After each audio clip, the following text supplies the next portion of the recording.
হাসিনা যদি আরো 3-4 দিন থাকতো তাহলে তো আপনি আর শেষ পর্যন্ত দেখতেন যে last victim of Aynaghor myself and few others, আমি একা নই, আরো 2-4 জন থাকতো।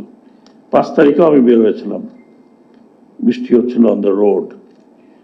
আমাকে ওয়ার্ন করা হলো যে আপনি ভিতরে যান, because you are under the target of snipers. যিনি প্রধানমন্ত্রী ছিলেন, যিনি দেশ ছেড়ে চলে গেলেন, তিনি এখনো বলেন যে উনি রক্তপাত বন্ধ করার জন্য দেশ ছেড়ে চলে আসছেন। মানে ইমাজিন দি, মানে ওনার কোনো আমার মনে কোনো কনসাসই লাগে না যে এতগুলো ছেলেদের মারা গেছে। সরকারিভাবে বলে 600, আমি প্রথম দিন বলেছি মোর দেন 1000, and I still stand on it, that more than 1000 these young people have been killed, who are the assets of not only Bangladesh, assets of whole world. এদের মধ্যে তো অনেকে সায়েন্টিস্ট হতে পারত। আমি প্রত্যেকটি হসপিটালে গিয়েছি যতদিন, 5-7 দিনের মধ্যে।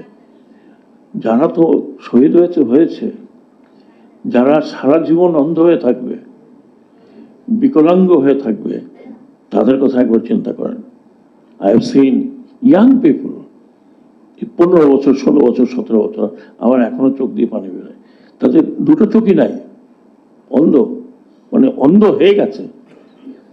চিন্তা করেন তা, হোয়াট ইজ দেয়ার ফিউচার? ছাত্র আন্দোলন একদম তুঙ্গে, মারা যাচ্ছে একদম ঝাঁকে ঝাঁকে। তখন আমি খুব চোখ ভাষায় ওনাকে বলছিলাম যে আমি যখন দেখি এই পুলিশের কর্মকাণ্ড, আমার কাছে মনে হয় না আমাদের দেশের পুলিশ। উনি উইটনেস আছেন, এখানে রেকর্ডেড আছে। আমি কথা বলতে পারছিলাম না। আমি বললাম যে এইভাবে সন্তানদের হত্যা করা কোন বাঙালি পুলিশ করে? আমি বারবার বলেছি যে এ আমাদের দেশি পুলিশ নয়। এমনকি ছিল ব্লক রেড, এটা আমি কাশ্মীরের ব্যাপারে শুনেছিলাম। It's came from there, block red. আমি এর আগে কিন্তু পুলিশের মুখে শুনিনি। আমি বলেছিলাম যে why riot police was given 7.62 39 type, মানে এটা একটা সাংঘাতিক মরণাস্ত্র, যেটা হচ্ছে যুদ্ধক্ষেত্রে ইউজ হয়। এটা আমি বলেছিলাম কোন সময় থেকে এটা কে দিয়েছে, এটাও ইনভেস্টিগেশন করা দরকার। কেন দিয়েছে? পুলিশের হাতে তো এই ধরনের অস্ত্র থাকার কথা না। এবং পুলিশকে যখন এই কথা বললাম, তারাই নিজেরাই প্রায় একবার বিমর্ষ হয়ে গেল এই ব্যাপারে।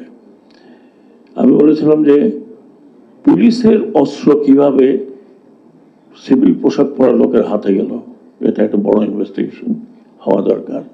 আমার কাছে ভিডিও আছে, আমার অফিসার, মানে আমাদের অনেকের কাছে সেই ভিডিও আছে, বিশেষ করে লুঙ্গি পরে, গেঞ্জি পরে 7.62 রাইফেল নিয়ে দেওয়ার ইন অ্যাকশন। এরা কারা?